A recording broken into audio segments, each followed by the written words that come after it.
Today I'm going to be bringing you guys my first impressions of the brand new 2022 Honda Grom.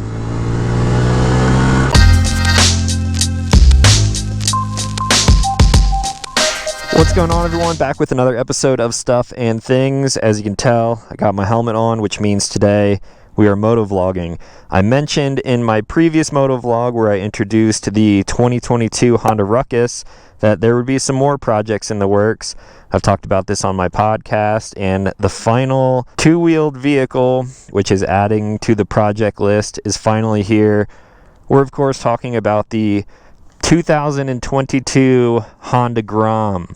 Now, I've been waiting quite a while for this bike to come in and actually hit the States. I put a down payment on it maybe like 3 months ago when I first heard that they were going to be released and they were coming in relatively soon. The reason why this one took so long to come in is because I opted for the black version, which is very, very nice. It's almost this like metallic matte finish all over the plastics. Now, if you would have went with something like the yellow version, which is not as sought after, then you could have got one much earlier than me. A lot of people have. But this is mine. It's finally here, and I'm excited to give you guys some of my first impressions on this new, sort of like a Gen 3 Grom. Now, for some of the few quick specs on this bike, if you are not familiar with the Honda Grom, it is a 125cc tiny little motorcycle. There you can see the size of the wheel and rotors compared to my hand. This is almost like a pit bike, but it's all street legal. You can pick them up for around $3,500, especially the used ones. You can typically pick them up much cheaper.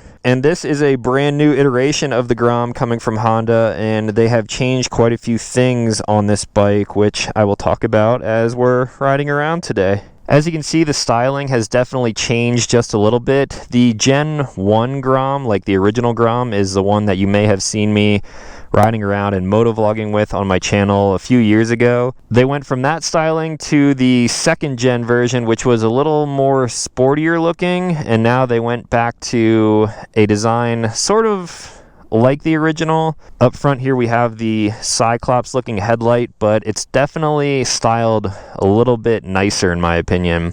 Instead of having just like a circular blob headlight, we sort of have these nice lines around here. And originally, I wasn't completely stoked on the Grom. The reason I went with one was actually because of some of the performance changes that Honda ended up doing to the Grom. But now that I see this thing in person, it's definitely growing on me, and a lot of people have said this before, but I think it does look a lot better in person. All of these screws and grommets that you see here are actually so you can change the plastics out very quickly. This thing is all about customization, and that's what a lot of people do with them. That's what I'm doing with it. And Honda made these sort of bolt patterns here to be able to remove everything very easily. That way you can paint it, wrap it, whatever you may want to do. And we'll cover that stuff more once I get into building this thing out. Now, I've had this bike for a few days now, and it pains me to leave it completely stock as you see it right now. I haven't even removed the gas tank labels and the undertail, all of the reflectors, even the mirrors. This bike is completely stock, how it came off the showroom floor, and it's basically a blank canvas. I'm bringing you guys this motovlog today. That way I can take it home to my new garage, which I'm happy to report is finished. So I will have the Honda Grom, the Honda Ruckus, and also my Razor Turbo S in there for a few different build series as the weeks progress. So that's enough talking. Let's get on this thing. Turn it on. You'll notice we got a new display here. Very nice. Woo! Stock exhaust. Let's go for a little cruise.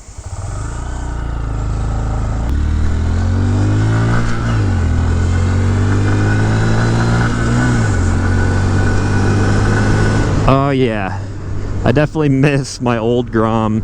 I actually sold that to a family who watched the channel. Hopefully they still do. If you guys still have that Grom and are watching, hope you guys are getting some enjoyment out of it. That Gen 1 Grom that I built up, I didn't do like a dedicated build series. I didn't really show the modifications. I just modified it and then did like a walk around of everything that I've done to it. This Grom, I think I'm going to do a little bit differently. I think I'm going to bring you guys some videos of me actually installing the parts.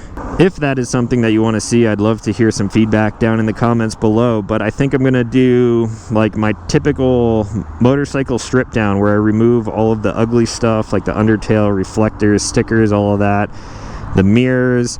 So I'll do a teardown type of video and then start the modifications. First thing I'm going to change is definitely the bars. We will talk about all of that stuff later. So back to the styling changes. One thing that I think that Honda did correctly was they changed the seat up a little bit. This is more of the Gen 1 style seat. So as you can see, it's a little bit flatter and a little bit cushier compared to the previous generation. It's definitely more like the first gen. I only have 54 miles on this thing right now, but I have absolutely no complaints about the comfort level of this bike.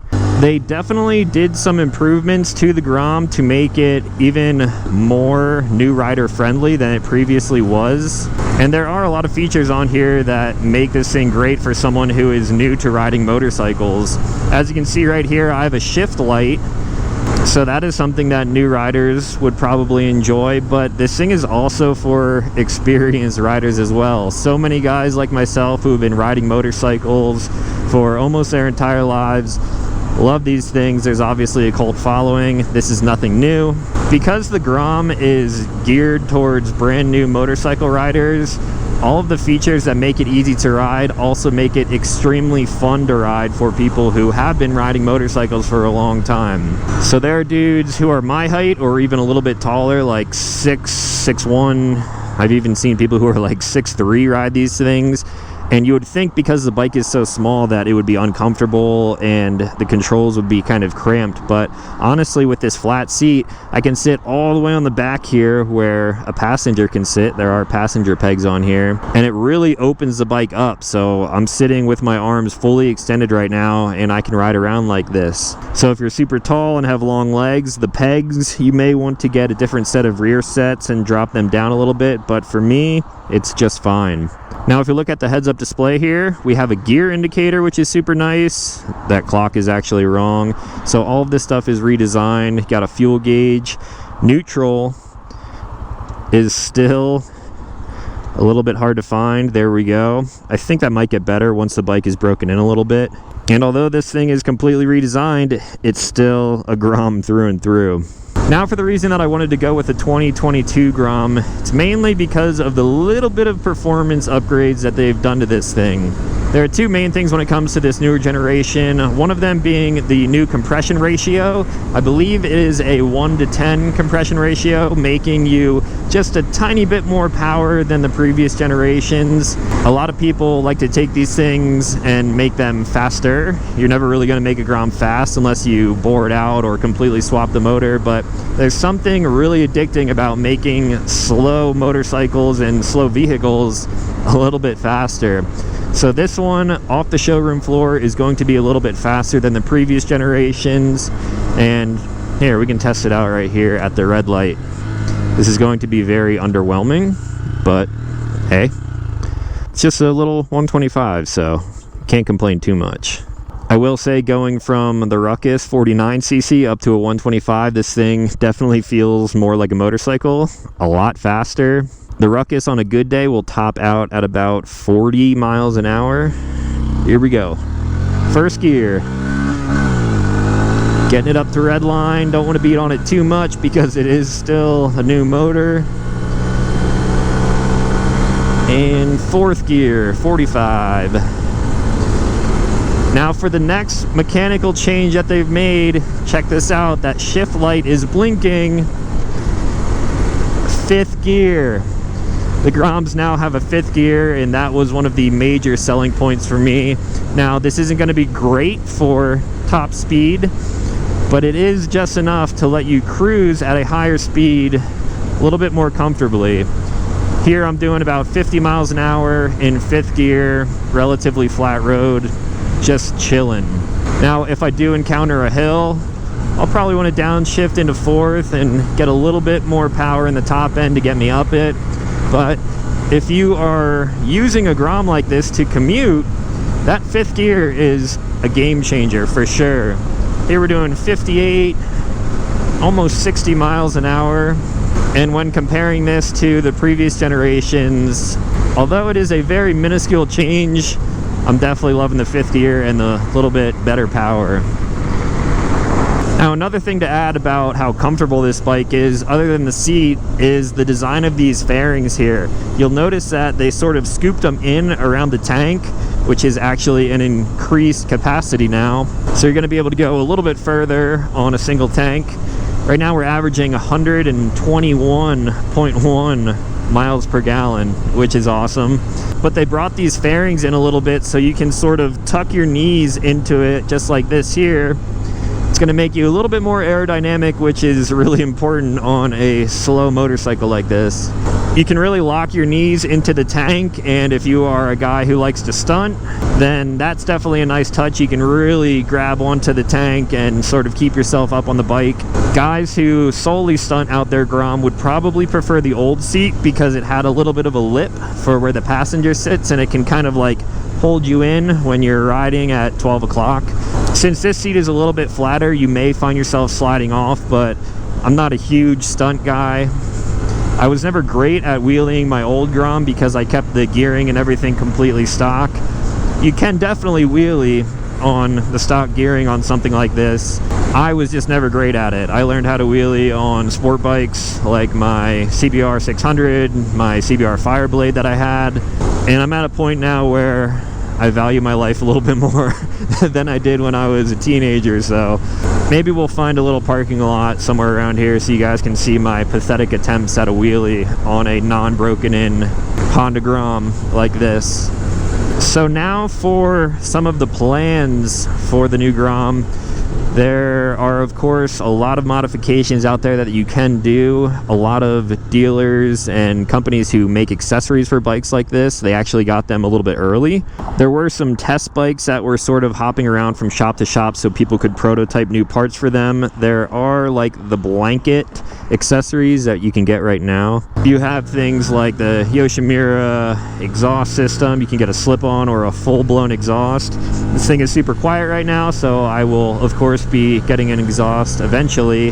One thing that I'm not super stoked on right now, though, is that parts are hard to come by and there isn't a huge selection just yet.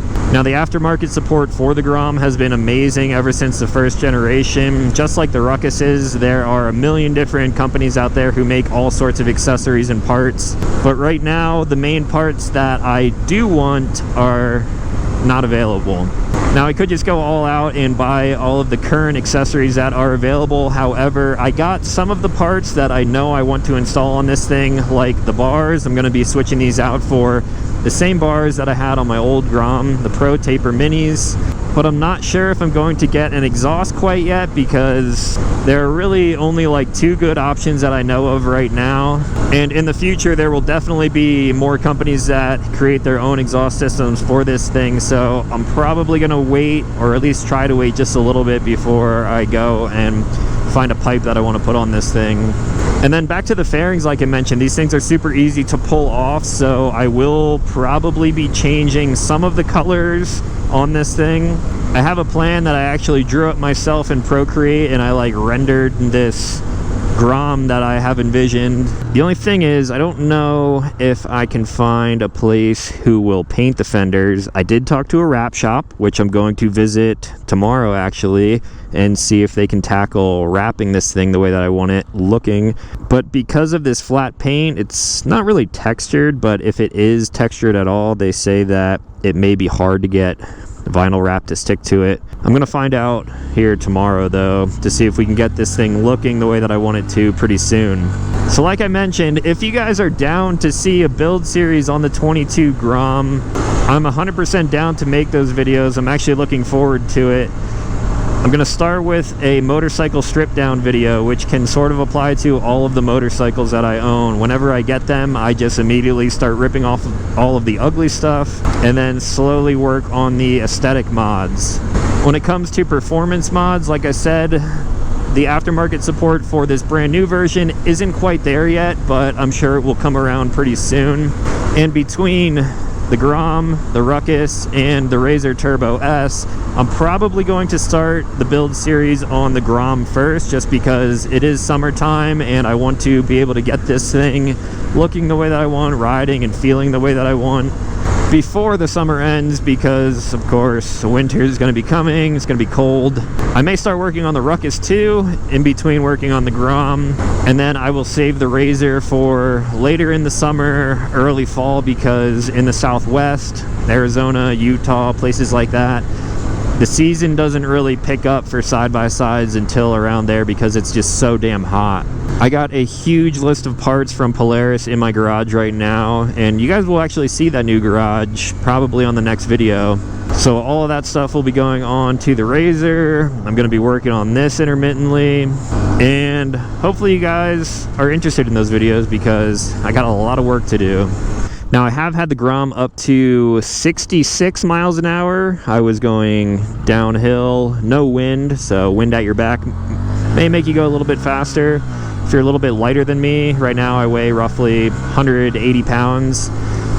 I have heard of people getting these things up to 70 miles an hour completely stock, which is just insane. Now, my plan is to use this Grom for commuting, actually, between my house and my office, but also it's going to be such a fun little bike that I may even get a moto carrier and put this thing on my van and carry it around with me. When my girlfriend Ashley is with me, we can ride 2-up on this much easier than you can ride on the Ruckus. Technically, you're not even supposed to ride 2-up on the Ruckus. The seat's tiny, it's super underpowered. So until I make that thing faster, this is going to be one of the motorcycles that I ride 2-up, when of course I'm not riding the Ninja. So when I'm commuting around some suburbs like this right here, it's really not bad. Max speed on most of these roads is 40, 45, sometimes up to 55, and because I am experienced at riding motorcycles, I don't mind riding a small bike like this in some more congested areas where the speed limit is 55. As long as you ride defensively, because you cannot ride offensively on a bike that is only 125, you're going to be able to remain safe, and it's not something that bothers me.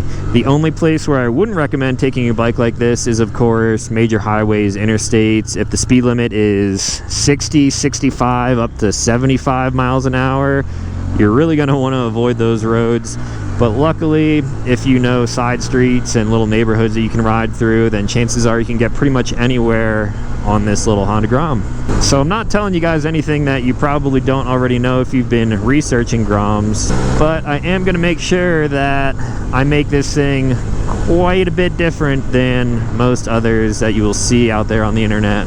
It is going to take a little while until that aftermarket support catches up, but patience is a virtue. I'm a very patient person, so I don't mind waiting a little bit until I can get the parts that I actually want to put on this thing. There's something about riding a tiny motorcycle like this, full speed, everywhere you go, that's super fun. The brakes, this is not the ABS model, but they do have an ABS model. I think that's a little bit overkill for a bike like this. Most people are going to be kind of riding like goons on them. But if you are a new rider, maybe you want to opt for the ABS version. This is just the base standard model, and the brakes actually feel pretty good. You don't have a whole lot of weight of this bike to stop. I'm not a huge dude, so my rider weight doesn't really affect the bike all that much. Ooh, gets off the line faster than that Toyota right there. Yeah, buddy. So all in all, it's a super fun little bike. Still wearing in these tires, so I don't want to lean it over too much just yet. They still have the China tires, whatever the hell those are called, I actually forget. They do have a new wheel pattern. I believe it's like a 5-spoke wheel on this thing now, so again, a little bit of a change to the styling. And that is pretty much it. Super fun little motorcycle, great for ripping around suburbs. If you're in the city, it's even better. The power increase has been great. Definitely feels like my Gen 1 Grom did after it was broken in. So once this thing has maybe 250 up to 500 miles, I think it's going to be feeling even a little bit better. Break-in periods on motorcycles, typically you can't feel them all that much, but for a bike that is so low on power from the beginning, any little power increase, any little weight decrease that you may be able to squeeze out of this bike, you're definitely going to be able to feel all of that stuff. Opening up the air box and getting a better exhaust system on there, it's going to provide just a little bit more power. You might get like an extra horsepower or two. Not that it really needs that, because this thing is obviously not made for going fast, but there's going to be a lot of fun times had on this thing. Hopefully I can get that moto carrier and bring this thing up into the mountains with me. Think maybe some knobby tires may be in order. If I don't go with knobby tires, then I'll probably go with something a little bit stickier. That way I can lean this thing into corners with a little bit more confidence. So I think that's all that I have for my first ride impressions of the 2022 Honda Grom. If you guys have any input on some build videos that you want to see, please let me know in the comments down below. If there are any new exhausts or any really cool parts that are coming out that you guys think I should look at, also let me know. I know of the main companies that are out there making accessories for the Ruckuses and the Groms, and like I said, the aftermarket support is good for these things. So chances are I know all of the companies, but maybe there's some new stuff that I haven't heard of yet. So let me know all that stuff in the comments down below. If you guys are new to this channel, consider clicking subscribe, because I make new videos every week. Now it's time to take this thing home, get it in the garage, and rip it all apart. You'll probably see that in the very next video here on the channel. So thank you guys for watching. I'll talk to you in the next one.